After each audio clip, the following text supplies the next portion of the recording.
নমস্কার, আমি প্রমিলার রান্নাঘরে তোমাদের সকলকে স্বাগত। আমার আজকের রেসিপি ঝিঙের ভর্তা। আজকের ভর্তাটা একদমই অন্যরকম ভাবে হতে চলেছে। তোমরা আশা করি এই ঝিঙের ভর্তা খেয়েছো, কিন্তু আমি আজকে যেভাবে বানাবো ওরকম ভাবে হয়তো খাওনি।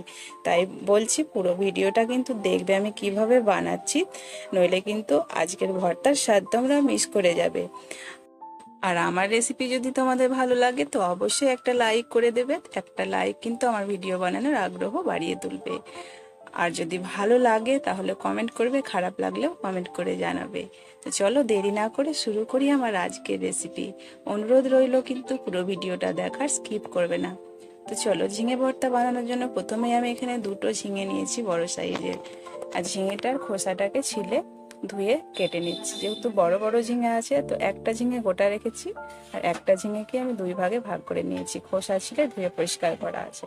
চলো এবার গ্যাসটা অন করে দিচ্ছি। গ্যাসের মধ্যে আমি ঝিঙেগুলোকে একটু পুড়িয়ে নেব। প্রথমে একটু পুড়বে এক পিঠ, তারপরে একটু গ্যাসটাকে আঁচ কমিয়ে দিয়ে আবারও দেখো উল্টে দিচ্ছি। তো এইভাবেই উল্টে পাল্টে একটু টাইম নিয়ে ঝিঙেটাকে পুড়িয়ে নিয়েছি। দেখো কতটা নরম হয়ে গেছে। এবার কিন্তু উঠিয়ে নেব। আর একইভাবে বাকি ঝিঙেগুলোকেও কিন্তু আমি এভাবেই পুড়িয়ে নেব। তো খুব সহজ আজকের রেসিপি, মাত্র 4 থেকে 5 মিনিটেই বানানো যাবে আর অন্যরকম স্বাদ। তো ঝিঙেটাকে ঠান্ডা করে আমি কেটে নিয়ে মিক্সির মধ্যে নিয়ে নিয়েছি, পেস্ট বানিয়ে নেব। আর ঝিঙের মধ্যে দুটো কাঁচা লঙ্কা দিয়েছিলাম, পেস্টটা করে নিয়েছি। এবার চলো রান্নাটা করে নিই। কড়াইয়ে সর্ষের তেল দিয়ে দিলাম 2 চামচ মতো। তেলের মধ্যে আমি একটা শুকনো লঙ্কা দিয়ে দিচ্ছি, 1 চামচ মতো কালো জিরে দিয়ে দিচ্ছি। কালো জিরে আর শুকনো লঙ্কাটাকে খুব সুন্দর করে ফ্রাই করে নেওয়ার পরে একটা পেঁয়াজ আমি কুচিয়ে রেখেছি দিয়ে দিচ্ছি। পেঁয়াজটাকে লাল লাল করে ভেজে নেব। তার আগে কিন্তু কয়েক কোয়া রসুন আমি এর মধ্যে অ্যাড করব।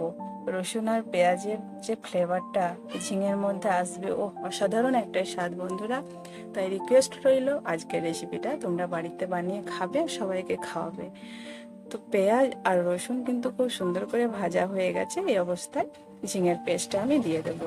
ঝিঙে থেকে যেহেতু প্রচণ্ড জল বেরোয়, তাই ঝিঙেটা একটু শুকোতে টাইম লাগবে। তো আঁচটাকে মিডিয়ামে রেখে ঝিঙের জলটা শুকিয়ে নিতে হবে নেড়ে চেড়ে।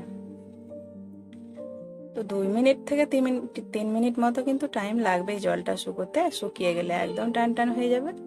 তো তার আগে দেখো স্বাদ মতো লবণ দিয়ে দিচ্ছি। ঝিঙেতে বেশি লবণ হলে ভালো লাগে না, ঝিঙে একটু মিষ্টি মিষ্টি ভালো লাগে। আর অল্প একটু হলুদ দিলাম, কালারটা ভালো লাগবে।